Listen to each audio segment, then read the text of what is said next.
নাপ নদীর জলসীমা, সীমান্তের ওপারে মিয়ানমারের রাখাইন রাজ্য, আর এপারে কক্সবাজারের টেকনাফ। মিয়ানমারের অভ্যন্তরে কিছু হলেই তা এপার থেকে দেখা যায়।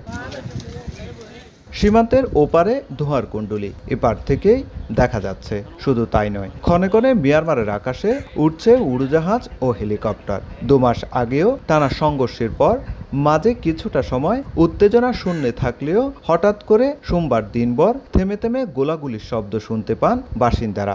এতে নতুন করে আবারও আতঙ্ক ভর করেছে স্থানীয়দের মাঝে। 6 তারিখে রাত্রে যে ব্রেকআউট একটা শব্দ হয়েছে, এখানে আমাদের বাসাবাড়ি সীমান্তে যারা বসবাস করে তারা খুব আতঙ্কিত। এই সংঘর্ষের জন্য অনেক চাষিরা আতঙ্কের মধ্যে লবণের মাঠ, চিংড়ি প্রজেক্ট করতে পারতেছে না।